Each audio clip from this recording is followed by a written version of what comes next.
नमस्कार। आज हम वक्त के गलियारे में एक ऐसे सफर पर निकल रहे हैं जहां मोहब्बत, गम, फन और सियासत भी ये सब मिलकर दुनिया के सबसे पहचाने जाने वाले अजूबों में से एक की शक्ल लेते हैं। जी हाँ, ताजमहल। बिल्कुल। हमारे पास जो जानकारी है वो इस बेमिसाल इमारत के बनने की कहानी, इसके पीछे की गहरी मोहब्बत और उतने ही गहरे दर्द की दास्तां तफसील से बयान करती है। हाँ, और हमारा इरादा भी यही है कि इस धरोहर के पीछे जो भावनाएं हैं, जो इतिहास है, जो कला है, उसकी परतों को खोलकर समझा जाए। सही कहा। ये सिर्फ संगमरमर की एक इमारत तो है नहीं। बिल्कुल नहीं। ये तो जैसे एहसासों को पत्थर में ढाल दिया गया हो।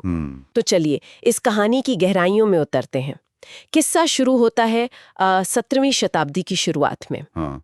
मुगल सल्तनत का दौर था। हाँ। शहंशाह जहांगीर के बेटे शहजादे खुर्रम, उनकी नजरें मिलती हैं अर्जुमन बानो बेगम से। अर्जुमन बानो बेगम, जो एक आला ईरानी खानदान से थी। हाँ, और अपनी खूबसूरती, अक्लमंदी और शराफत के लिए मतलब बहुत मशहूर थीं। और कहते हैं शहजादे के लिए ये पहली नजर का प्यार था। पहली नजर का प्यार। बिल्कुल। और ये महज एक शहजादे का किसी खूबसूरत लड़की पर फिदा होना भर नहीं था।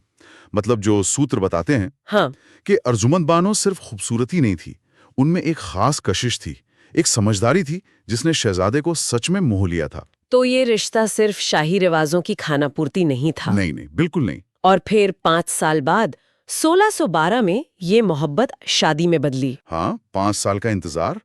शहजादे खुर्रम, जो अब तख्त पर बैठकर शाहजहां बन चुके थे, उन्होंने अर्जुमंद बानो को एक नया, बहुत ही खास नाम दिया, मुमताज महल। मुमताज महल, यानी महल की सबसे अजीज, सबसे चुनी हुई। ये नाम ही कितना कुछ कहता है ना। यकीनन। और यहाँ ये बात और भी दिलचस्प हो जाती है कि मुमताज महल का किरदार सिर्फ एक मलिका या बेगम तक ही सीमित नहीं था। अच्छा। हाँ, उस दौर की कई शाही शादियां होती थीं, अक्सर सियासी जरूरतें पूरी करने के लिए। हाँ, वो तो होता ही था। पर शाहजहां और मुमताज का रिश्ता वो गहरे प्यार, भरोसे और आपसी सम्मान पर टिका था। जो विवरण मिलते हैं ना, उनसे साफ पता चलता है कि वो शाहजहां की सबसे करीबी दोस्त थीं, सबसे भरोसेमंद राजदां और सबसे अहम सलाहकार भी। मतलब वो सिर्फ ज़नाना खाने तक सीमित नहीं थी। बिल्कुल नहीं। वो सल्तनत के अहम फैसलों में शाहजहां को मशवरा देती थीं। सच में? हाँ, वो उनके साथ शाही दौरों पर जाती थीं, यहाँ तक कि मुश्किल फौजी अभियानों में भी उनके साथ रहती थीं। ये तो काफी अलग बात है उस जमाने के हिसाब से। हाँ, साथ खाना खाना, मुश्किल हालात का मिलकर सामना करना, ये बातें उस जमाने की शाही जोड़ियों में आम नहीं थीं। शाहजहां के खुद के कहे हुए शब्द हैं, उनके रिश्ते की गहराई बताते हैं। मुमताज मेरी जिंदगी की रोशनी है, मेरी रूह की भी रूह है। वाह। ये लफ्ज, ये किसी सियासी बयानबाजी का हिस्सा नहीं लगते। ये एक शौहर के अपनी बीवी के लिए गहरे जज्बात हैं। ये रिश्ता उनकी ताकत का एक बड़ा सोर्स भी था, समझिए। लेकिन जैसा कि अक्सर कहानियों में होता है, खुशियों पर कभी-कभी दुख का साया पड़ जाता है। हाँ। 1631 का साल, शाहजहां दक्कन में थे, बुरहानपुर में एक फौजी मुहिम पर थे। और मुमताज महल उनके साथ थीं, हमेशा की तरह। और वहीं पर उन्होंने अपने 14वें बच्चे को जन्म दिया। 14वें बच्चे को? मगर अफसोस, बच्चे की पैदाइश के वक्त जो जटिलताएं हुईं, उनकी वजह से उनका इंतकाल हो गया। ये शाहजहां के लिए एक ऐसा सदमा था जिसने उन्हें अंदर तक पूरी तरह झंझोड़ कर रख दिया। उस वक्त के लोगों ने क्या बताया, कैसा मंजर था? उस वक्त के जो चश्मदीदों के बयानात हैं, वो बताते हैं कि मंजर बड़ा भयानक था। ऐसा लगा जैसे वक्त ही थम गया हो। शहंशाह के लिए तो दुनिया ही रुक गई होगी। हाँ, वो शहंशाह जो अपनी बेपनाह ताकत और शानो शौकत के लिए जाने जाते थे, इस गम से बिल्कुल टूट गए। उन्होंने क्या किया? उन्होंने खुद को कई दिनों तक महल के एक कमरे में बंद कर लिया। खाना पीना, लोगों से मिलना जुलना सब छोड़ दिया। पूरी तरह से दुनिया से कट गए थे वो। और जब वो बाहर आए तब?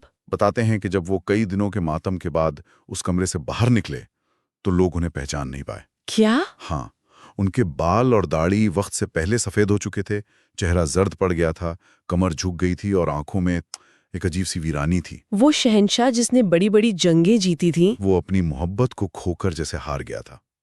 ये सिर्फ एक मलिका की मौत नहीं थी, ये शाहजहां की दुनिया का उजड़ जाना था। और इसी गहरे दुख और टूटे हुए दिल से ताजमहल का ख्याल पैदा हुआ। हाँ, बिल्कुल। रिवायत के मुताबिक अपनी आखिरी सांसें लेते हुए मुमताज महल ने शाहजहां से 2 वादे लिए थे। 2 वादे? पहला, कि वो उनके बच्चों का ख्याल रखेंगे। और दूसरा, उन्होंने कहा, मेरे लिए कुछ ऐसा बनाना जो दुनिया ने पहले कभी ना देखा हो, जो हमारी मोहब्बत की कहानी हमेशा कहता रहे। वाह, यही दूसरा वादा, मुमताज की आखिरी ख्वाहिश, ताजमहल की बुनियाद बनी। ये सिर्फ एक इमारत बनाने का हुक्म नहीं था। नहीं, ये इश्क को अमर कर देने की एक शहंशाह की जिद थी, अपनी महबूबा से किया एक वादा था। अपनी बेगम की इस आखिरी ख्वाहिश को पूरा करने के लिए शाहजहां ने फिर क्या किया होगा? यकीनन ये कोई आसान काम नहीं रहा होगा। आसान? अरे ये तो उस वक्त के हिसाब से एक नामुमकिन सा लगने वाला ख्वाब था। तो शाहजहां ने इसे हकीकत बनाने के लिए अपनी पूरी सल्तनत की ताकत, दौलत सब झोंक दी। उन्होंने दुनिया के कोने कोने से बेहतरीन फनकारों, माहिर कारीगरों, आर्किटेक्ट्स, खत्तातों मतलब कैलीग्राफर्स और संगतराशों को बुलवाया। दुनिया भर से? हाँ, ये लोग सिर्फ हिंदुस्तान से नहीं थे। ईरान, मध्य एशिया, यहाँ तक कि ऑटोमन तुर्की सल्तनत वहां तक से आए थे। कमाल है। और चीफ आर्किटेक्ट, उसका नाम पता है? कहा जाता है कि इस पूरे अजीमुशान मंसूबे के चीफ आर्किटेक्ट उस्ताद अहमद लाहौरी थे। पर देखिए, ये एक बहुत बड़ी टीम का काम था, अकेले किसी एक का नहीं। और इसके बनने में वक्त कितना लगा, मेहनत कितनी लगी होगी? इसका अंदाजा लगाना भी मुश्किल है। काम 1632 में शुरू हुआ और पूरे 22 साल तक चलता रहा। 22 साल? हाँ, सोचिए, 2 दशक से भी ज्यादा का वक्त।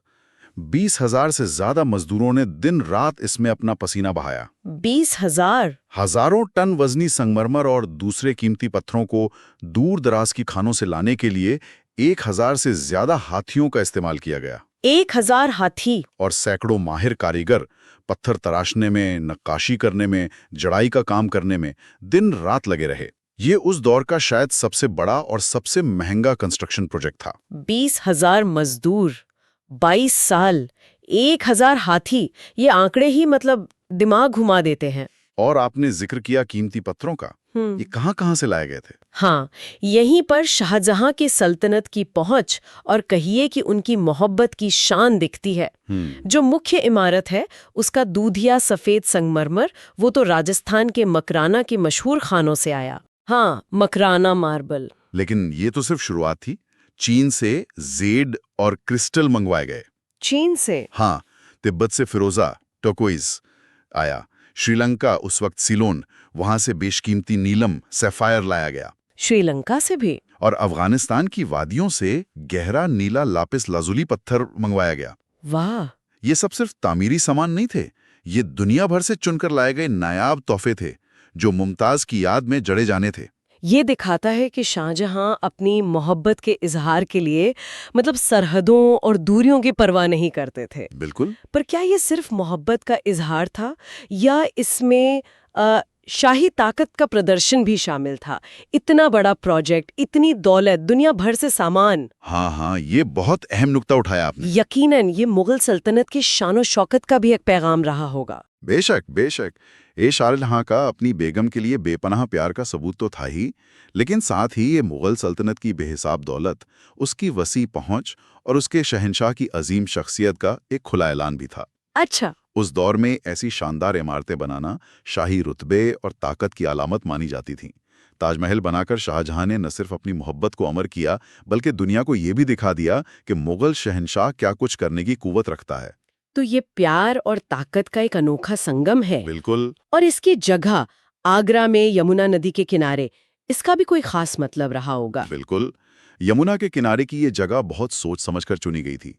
नदी का किनारा इमारत को एक खूबसूरत पृष्ठभूमि तो देता ही है। हाँ, वो तो है। साथ ही पानी में उसका अक्स वो एक जादुई मंजर पेश करता है। और इसका डिजाइन, वो तो कमाल का है। अरे कमाल का।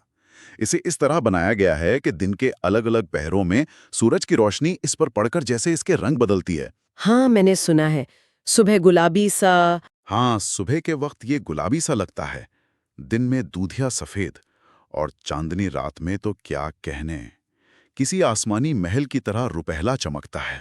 हमने सुना है कि इसकी बनावट में सिमेट्री मतलब समरूपता का बहुत ध्यान रखा गया है। हाँ, सिमेट्री वो इसकी खूबसूरती का एक बड़ा राज है। कैसे? मुख्य मकबरा, चारों मीनारें, सामने का दरवाजा, यहाँ तक कि बाग भी, सब कुछ एक सटीक ज्यामितीय संतुलन में है, एकदम परफेक्ट बैलेंस। और वो दीवारों पर कुरान की आयतें? वो भी कमाल हैं। काले संगमरमर में इतनी खूबसूरती से उकेरी गई हैं कि नीचे से देखने पर भी अक्षर एक ही साइज के लगते हैं। अच्छा। हाँ, जबकि असल में वो ऊंचाई के साथ बड़े होते जाते हैं ताकि पर्सपेक्टिव सही रहे। गजब की कारीगरी है। और वो फूलों और बेल बूटों की नाजुक नक्काशी, जिसे पिएत्रा ड्यूरा कहते हैं, हाँ, पिएत्रा ड्यूरा, जिसमें कि कीमती पत्थरों को संगमरमर में जड़ा गया है। हर छोटी से छोटी चीज पर बेमिसाल कारीगरी दिखती है।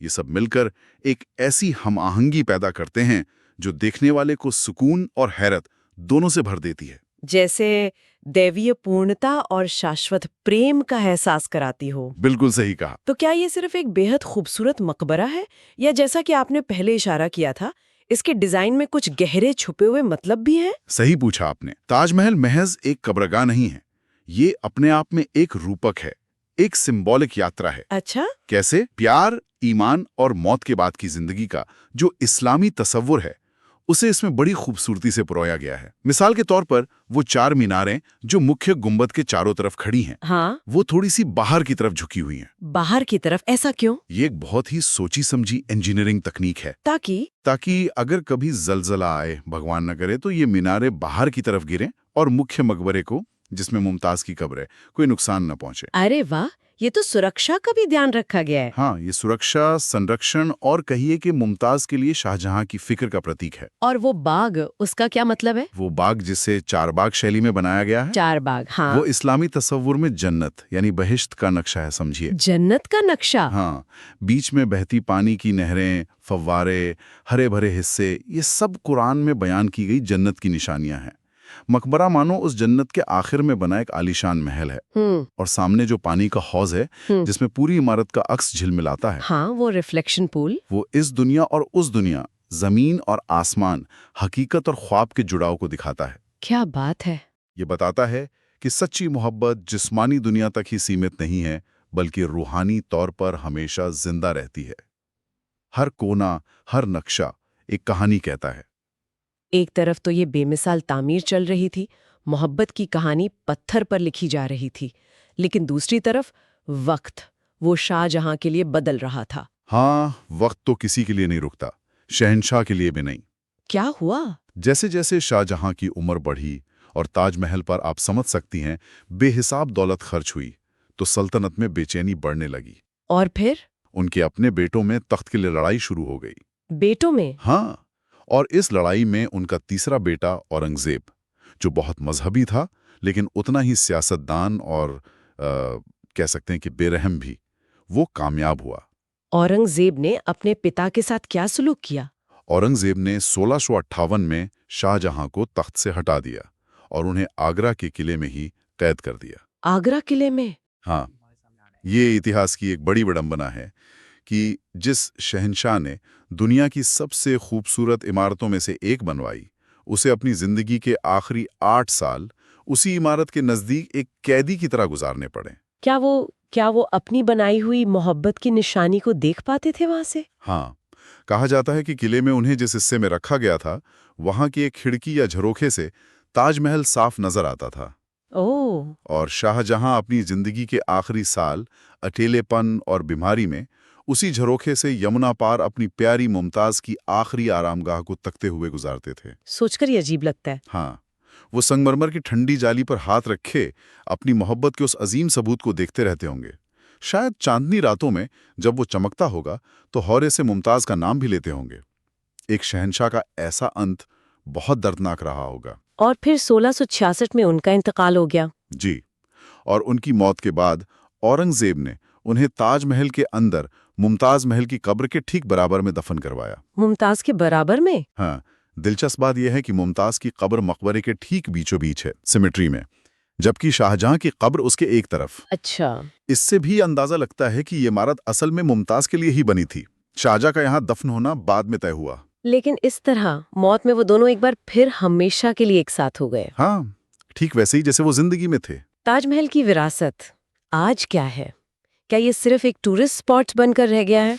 नहीं, ये उससे कहीं ज्यादा है। बेशक ये दुनिया के सबसे मशहूर टूरिस्ट डेस्टिनेशंस में से एक है। हर साल अंदाजन 80 लाख से ज्यादा लोग इसे देखने आते हैं। 80 लाख? हाँ, लेकिन वो सिर्फ इसकी बेमिसाल खूबसूरती या वास्तुकला देखने नहीं आते। वो उस एहसास को महसूस करने आते हैं जो इसकी दीवारों से आज भी झलकता है। वो बेपनाह मोहब्बत की कहानी। हाँ, ये पत्थर में लिखी गई एक नज्म है, एक एहसास है। ये हमें याद दिलाता है कि सच्ची मोहब्बत, वक्त, ताकत, सियासत। किसी शायर ने इसे वक्त के गाल पर ठहरा हुआ आंसू कहा था, है ना? हाँ, गुरुदेव रविंद्रनाथ टैगोर ने, और ये शायद इसकी सबसे खूबसूरत तारीफों में से एक है। बिल्कुल। ये एक ऐसा आंसू है जो खुशी का नहीं बल्कि मोहब्बत की गहराई और उसके खो जाने के गम का है, जो वक्त के साथ धुंधला नहीं पड़ा बल्कि और चमक उठा है। दुनिया में शायद ही कोई और इमारत होगी, हाँ, जिसने इंसानी जज्बात को, खासकर मोहब्बत और गम को, इतने पुरासर, इतने नाजुक और इतने आलीशान तरीके से पेश किया हो। ये सिर्फ भारत की ही नहीं, पूरी इंसानियत की साझी विरासत है। तो आज हमने ताजमहल की कहानी के कई पहलुओं को छुआ। शाहजहां और मुमताज की निजी मोहब्बत की दास्तां, एक शहंशाह का गहरा दुख, उस दौर की बेमिसाल कलाकारी और इंजीनियरिंग, इसके पीछे छिपी हुई गहरी अलामतें। हाँ, और फिर तख्त व ताज की सियासत और एक शहंशाह का दर्दनाक अंत भी। ये इमारत वाकई कई कहानियों का संगम है। बिल्कुल। और यहाँ एक बात पर और गौर करना चाहिए, जो अक्सर इस मशहूर प्रेम कहानी की चकाचौंध में छिप जाती है। क्या? वो हैं वो 20,000 गुमनाम कारीगर, मजदूर, संतराश, खत्तात, न जाने कितने ही हुनरमंद लोग। हाँ, उनका तो जिक्र हुआ था। उन्होंने 22 साल तक अपना खून पसीना बहाया, अपनी जिंदगी का एक बड़ा हिस्सा इस शाहकार को बनाने में लगा दिया। उनकी अपनी कहानियां, उनके अपने दुख सुख, वो शायद वक्त की गर्द में खो गए। ये बात तो सही है। हम शाहजहां और मुमताज को तो याद रखते हैं, लेकिन इस अजूबे को अपने हाथों से शक्ल देने वाले उन हजारों बेनाम नायकों को अक्सर भूल जाते हैं। तो सवाल ये उठता है, हाँ, कि क्या ताजमहल सिर्फ एक शहंशाह की मोहब्बत का प्रतीक है, या उन हजारों गुमनाम कारीगरों की साझा मेहनत और कला का भी, जिनका नाम इतिहास ने भुला दिया? ये सवाल हमें सोचने पे मजबूर करता है ना? वाकई एक बहुत जरूरी नुक्ता उठाया आपने, सोचने वाली बात है। इस गहरी और दिलचस्प पड़ताल में हमारे साथ शामिल होने के लिए आपका शुक्रिया।